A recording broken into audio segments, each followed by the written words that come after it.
Bom dia, pessoal, tudo bem com vocês? Aqui é o professor Vitor, então, para mais uma aula de física do nosso conteúdo da primeira série do ensino médio, tá? Hoje nós vamos falar sobre as leis de Newton, tá? Um conteúdo importantíssimo aí para a sua vida, né? Não só para fazer Enem, vestibular, mas para a sua vida mesmo, para você entender vários fenômenos que acontecem no nosso dia a dia. A gente veio então de uma aula onde nós estudamos a grandeza física, força e todas as suas particularidades, perfeito? Então eu passo hoje a falar com vocês sobre as leis de Newton. São três leis, que vão governar todo o estudo da mecânica clássica, ou seja, tudo que a gente sabe de mecânica hoje, de repouso, de equilíbrio, deve-se às leis de Newton, tá bom? Existe uma outra parte da mecânica também, da dinâmica, que vai estudar a dinâmica quântica, mecânica quântica, mas isso aí já é um outro assunto, que a gente vai tratar de outras particularidades. Mas o importante é a gente começar a entender as leis de Newton agora, para você pegar o jeito de fazer, tá certo? Então vem comigo aqui, ó. Você sabe, que o equilíbrio que nós estudamos na aula passada, ele pode ter duas formas: o equilíbrio estático, tá? Estático quando a velocidade é igual a zero, e o equilíbrio dinâmico quando você tem velocidade constante. Por que a gente está falando de equilíbrio aqui? Nós estamos falando de equilíbrio porque as leis de Newton elas vão tratar sobre situações onde ocorre o equilíbrio. As três leis elas vão falar sobre equilíbrio, ou está em equilíbrio ou não está em equilíbrio. Tá? E é importante que a gente perceba essas situações, tá certo? Equilíbrios estáticos e equilíbrios dinâmicos, tá bom? Para você ter ideia, para você lembrar lá, quando a gente falou de equilíbrio em forças, duas forças estão em equilíbrio quando elas têm a mesma direção, têm o mesmo módulo, porém sentidos o quê? Opostos. Uma anula a outra, E elas não estão em equilíbrio quando a somatória delas dá diferente de quê? De zero, Então, de maneira geral, quando a gente falar que a força resultante aqui, ó, de outra maneira, quando a gente falar que a força resultante é igual a zero, ou seja, quando você soma todas as forças que agem nos corpos e elas dão zero, eu tenho situações de equilíbrio, ou estático ou dinâmico. Para você ter uma noção, equilíbrio dinâmico, quando é que acontece? Um carro a 80 km por hora, tem forças agindo sobre ele? Com certeza, tá? Porém, a sua velocidade é constante e quando você soma todas as forças ali, ó, a resultante dá zero, ou seja, não há ninguém fazendo mais força do que ninguém. Tudo somado nele ali dá quanto? Dá zero. E ele continua a sua velocidade constante ad eterno. Então, com essa introdução aí, já fica mais simples a gente entender algumas considerações aqui. Ó. Vamos falar então sobre a primeira lei de Newton. Primeira lei, ou então enunciado o princípio da inércia. Tá? Você fala assim, uma palavra inércia, professor, o que é isso? Gente, inércia, tá? Essa palavrinha aqui, ó, ela tem a ver com massa, tá? Ela tem a ver com massa. Quando a gente for se apropriar desse termo, a gente vai falar muito aqui, tem mais inércia, tem menos inércia, mas tudo relacionado com quem? Com a massa do corpo. Aquela que a gente estudou lá atrás, que a gente já sabe o que é, Então, veja o seguinte, olha o enunciado da primeira lei. Vamos interpretar o que diz a primeira lei. Todo o corpo continua em seu estado de repouso, continua em seu estado de repouso ou de movimento uniforme. Lembra dos dois tipos de equilíbrio, Em linha reta, a menos que seja forçado a mudar aquele estado por forças aplicadas sobre ele. De outra maneira, eu poderia falar assim, olha, um corpo tende a permanecer em equilíbrio, a não ser que alguém faça uma força sobre ele. Então, eu aqui agora estou sentado numa cadeira. A tendência é que eu continue sentado nessa cadeira eternamente, a não ser que alguma força seja feita por mim ou alguém faça uma força sobre mim. Se alguém me empurrar para o lado aqui, aí eu vou fazer o quê? Eu vou cair. Mas por quê? Porque alguém externamente fez essa força sobre mim. Tá legal? Então, essa primeira lei, a primeira lei, ela trata, vou até colocar aqui, ó, ela trata aqui, ó, sobre a tendência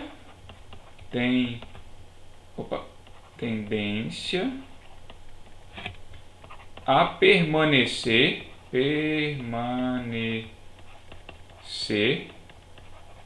em equilíbrio, tá? Então a gente sempre tende a permanecer em equilíbrio. Qualquer corpo, a gente quer continuar em equilíbrio, tá? Nós temos a nossa inércia. Eu tendo a permanecer em equilíbrio sempre, a não ser que alguém faça uma força sobre mim, né? Então olha essa situação aqui onde você tem a pessoa e o carrinho de compras. O carrinho de compras está parado, né? E ele vai continuar parado até que esse homem faça o quê? Uma força sobre ele. Quando ele faz uma força sobre o carrinho faz o quê? Ele se locomove, ele começa a se deslocar. Então ele deixou o estado de equilíbrio. Aqui ele estava em equilíbrio, né? E nesse aqui, ó, ele deixou o equilíbrio. Ou seja, existiu uma força resultante sobre ele, né? Tem força resultante ali, e essa força resultante fez com que ele se movesse. Fez com que ela se movesse. Então, né, a gente tem que sempre imaginar a inércia como essa tendência aos corpos em continuar em equilíbrio. Pensa sempre assim, né? Então, por exemplo, ó, vamos subir um pouquinho a tela aqui, ó, para que você veja. Olha essa situação aqui, ó, nessa tirinha.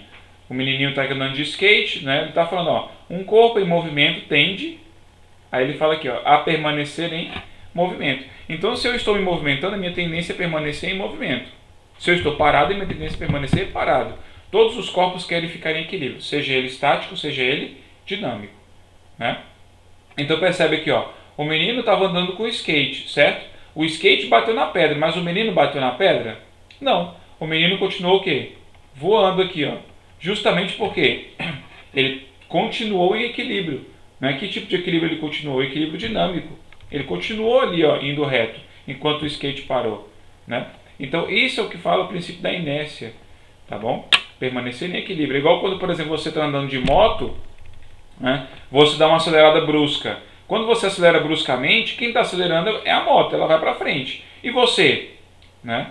Você só não cai para trás porque você está segurando. Porque se você não estivesse segurando, acelerando bruscamente, você com certeza seria arremessado para onde? Para trás.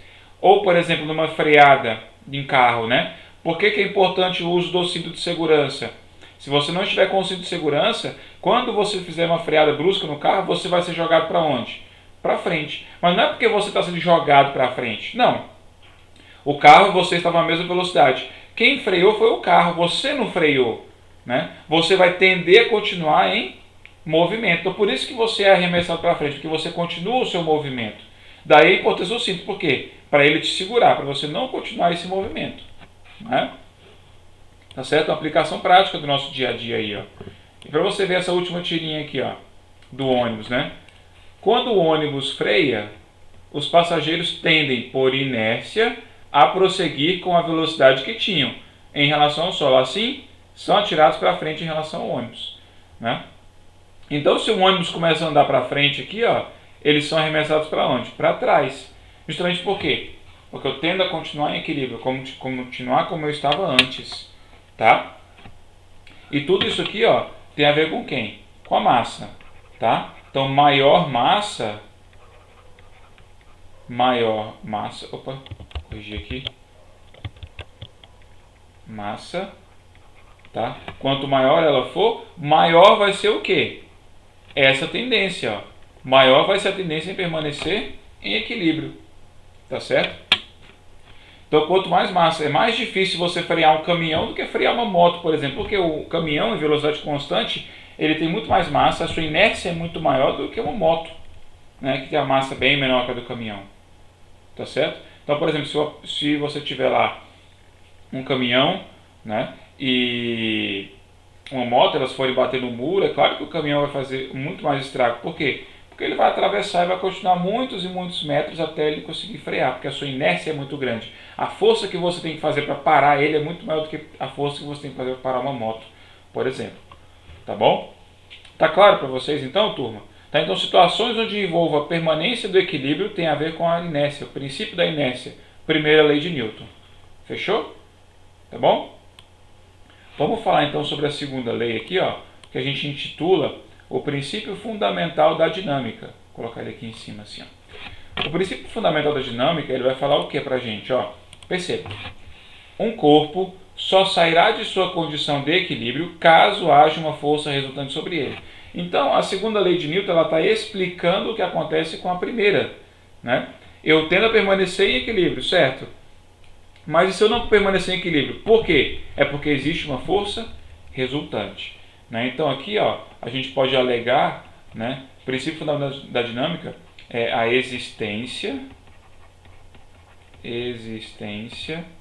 de, note aí, ó, vou colocar FR, mas é força resultante, né? Então, existência de força resultante, tá?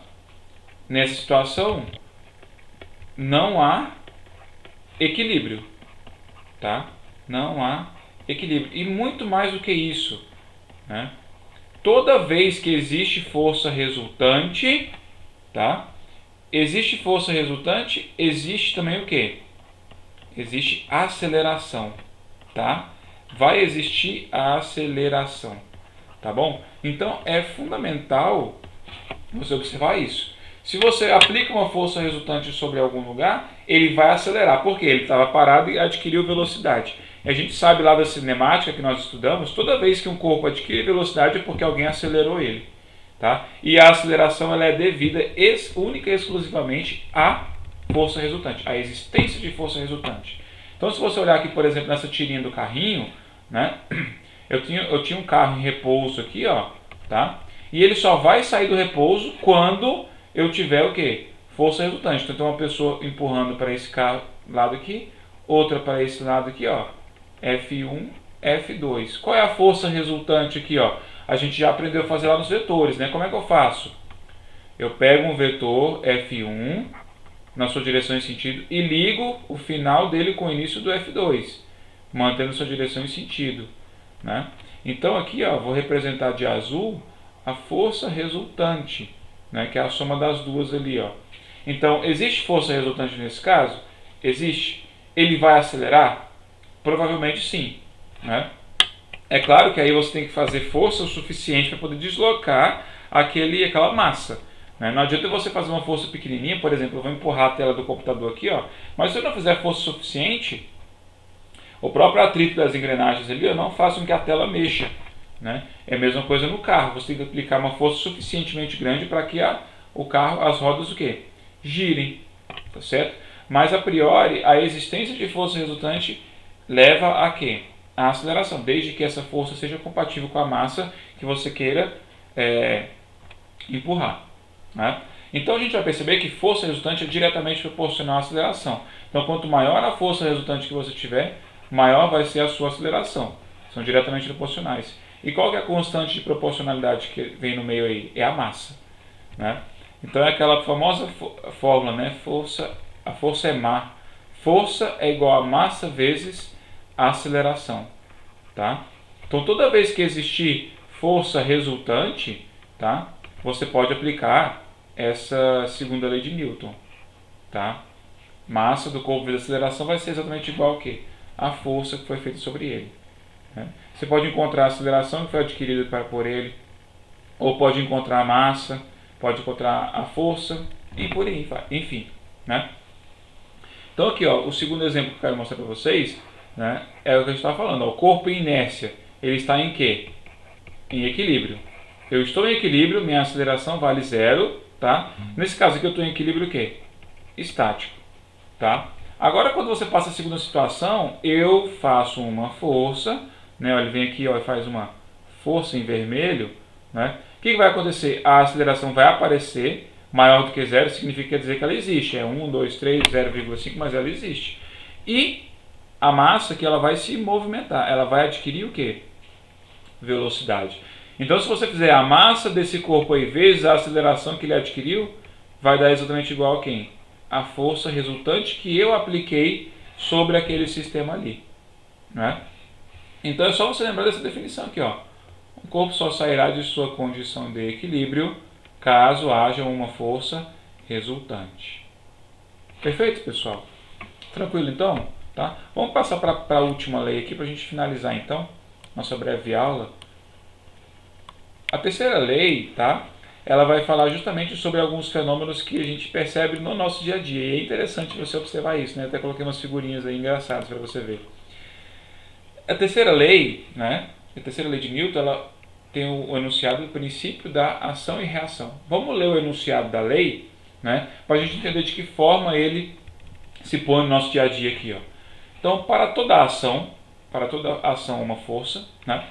Sobre o objeto, em resposta à interação com o outro, existirá uma reação.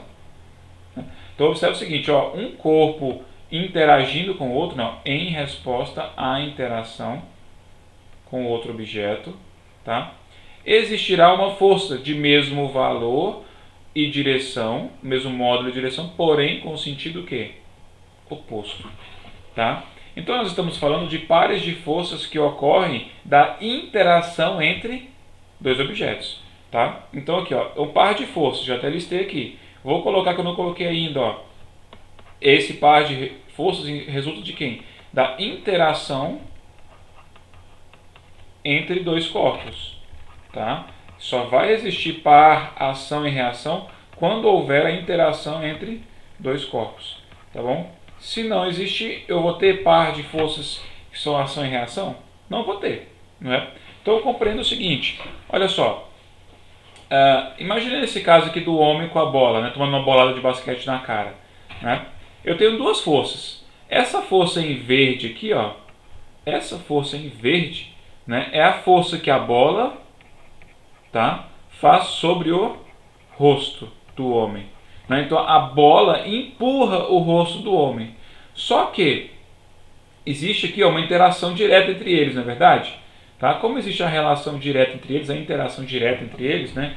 A bola faz força no rosto e, por consequência, tá? O rosto faz uma força sobre a bola.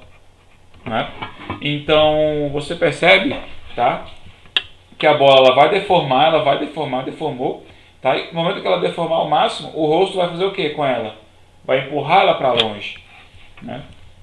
Mesma coisa de você, por exemplo, dar um soco numa parede. Por que a sua mão machuca?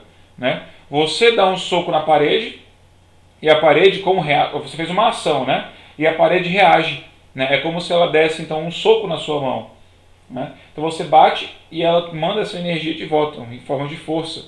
Por isso que a sua mão dói. Né? Você interage com ela e ela faz uma força sobre a sua mão também. Tá legal? Então essas forças elas sempre vão existir em quê? Em corpos distintos. Tá vendo aqui, ó? Uma força é no rosto e a outra força é na bola. Não existe par de forças ação e reação no mesmo corpo. Não existe, não existe. Preste atenção nisso, né? Então olha só, no caso aqui do foguete espacial, né? Ele só entra em órbita, ele só consegue voar por conta de quem? Do princípio da ação e reação. Né, dessa lei aqui, ó. De que forma, professor, ele consegue fazer isso? Né? Olha só, quando você queima o combustível, né, o combustível ele vai ser o quê? Jogado para fora. Né? O combustível não, o gás é empurrado para fora, né, e por reação a nave é empurrada para onde? Para cima, para frente. Né? Então, aqui eu tenho um par de forças de quê? De ação e reação. Uma sobre o gás aqui, ó, né? Que o motor faz sobre o gás e que o gás faz sobre o motor aqui na cima, ó. Vou desenhar aqui para você ver. Então, não é que as duas estão no mesmo lugar. Na verdade, elas não estão no mesmo lugar, né? Elas estão em lugares diferentes. Um está aqui, ó, né, no gás, empurrando ele para trás, e o outro está empurrando o quê? O ônibus espacial para frente. Né? Está empurrando ele para frente. Percebe que elas agem em corpos o quê? Diferentes. São pares de forças. Tá? Aí aqui essa tirinha para a gente finalizar. Né? Ó, tem duas menininhas, são gêmeas idênticas. Né? Aí elas perguntam aqui. Ó, então uma se chama ação e a outra se chama o quê? Reação. Existe alguma diferença entre nós? Uma delas pergunta. Né? Aí a outra, só existe aonde? No sentido. E isso é verdade, tá vendo? Ó? As duas têm a mesma direção inclinada, tem o mesmo módulo, porém em sentidos o quê? Opostos, tá? Então lembra sempre disso aqui, ó. Sentido oposto. Beleza? Né? E lembre-se disso aqui, ó. O par de forças, ação e reação, elas nunca vão se anular. Por que eles não vão se anular? Motivo para isso, tá? Não estão, né? Não estão no mesmo corpo. Tá? Se eles estivessem no mesmo corpo, eles poderiam se anular? Sim. Como não estão, não podem. Tá? Por isso que sempre que você tem par de ação e reação, tá? Você não tem situações de equilíbrio. Tá certo? Existe força resultante. É a própria ação e a própria reação. Tá legal? Essas três leis, elas vão se complementar justamente nesse sentido aí. Né? Elas se complementam justamente nesse sentido. Tá? Então existem situações onde você vai conseguir perceber as três e uma complementa a explicação da outra. Tranquilo, pessoal? Então eu fiz uma aula bem curta, bem tranquila para vocês, com os principais pontos. Deixei uma atividade para vocês responderem nesse fim de semana e durante essa semana aí. Eu espero que vocês tenham, caso tenham alguma dúvida, né, entre em contato comigo, eu estou à disposição para ajudar vocês. Fiquem livres para buscar outras bibliografias também, para procurar em outros locais de pesquisa, tá? Então eu agradeço, tá bom? Vocês terem assistido a minha aula. Fiquem com Deus, bom fim de semana e bons estudos para vocês.